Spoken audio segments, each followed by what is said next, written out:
अंतिम चरण का रण आते आते सियासी दलों के बदलते रहे एजेंडे, ये थी वजह। इस पार्टी को कितना हुआ फायदा या नुकसान, जानिए सब कुछ। इस मामले में राहुल गांधी तो अपने बहन से भी पीछे रह गए, पीएम मोदी रहे इस नंबर पर। 7वें चरण की वोटिंग होनी है। 2019 में इन सीटों में से सबसे ज्यादा भाजपा 25, टीएमसी 9, बीजेड 4, जेडीयू और अपना दल एस 2, जेएमएम महज 1 सीट जीत सकी थी।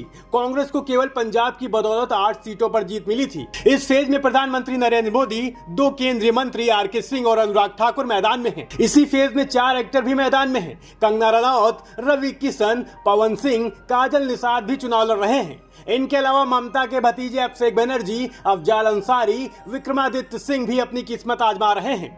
अंतिम चरण का प्रचार खत्म होने के साथ ही पीएम नरेंद्र मोदी विवेकानंद शिला पर ध्यान लगा रहे हैं। पीएम मोदी 1 जून की शाम तक ध्यान में लीन रहेंगे। चुनाव प्रचार के दौरान सभी पार्टियों के टॉप लीडर दहकती गर्मी में रैली और रोड शो करते नजर आए। 1 जून को अंतिम चरण के मतदान के साथ ही सबकी नजर अब 4 जून पर टिक जाएंगी, जब नतीजों के आंकड़ों की बरसात होगी। कौन जीता, कौन हारा या फिर किसके कितने नंबर आए। लेकिन इस चुनाव में चरण दर चरण किसी भी दल के लिए कोई एक मुद्दा स्थिर नहीं रह सका। जैसे जैसे चुनावी रण आगे बढ़ता गया, मुद्दे भी बदलते गए। बीजेपी शुरू से ही 400 पार के नारे लगाती रही, तो कांग्रेस और इंडिया गठबंधन के नेता संविधान और लोकतंत्र बचाओ के नारे के साथ मैदान में कूदे। कांग्रेस और इंडिया गठबंधन के नेताओं ने बीजेपी को हराने की बजाय 400 पार के आंकड़े को रोकने में ही अपनी ऊर्जा लगा दी।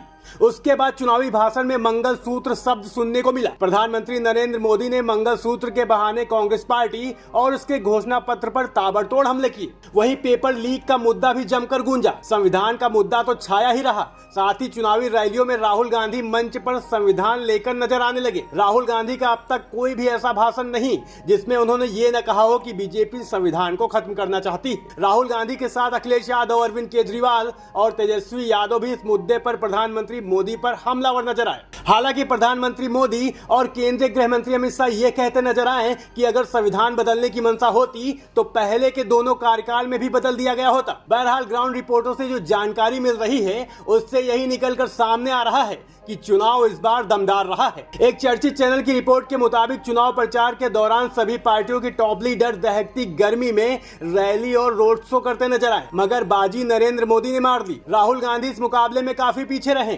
73 साल के नरेंद्र मोदी ने पिछले 75 दिन में 206 चुनावी कार्यक्रम में शामिल हुए और 80 मीडिया चैनल और अखबारों को इंटरव्यू दिया। 53 साल का कांग्रेस नेता राहुल गांधी 107 चुनावी रैली और रोड शो में नजर आए।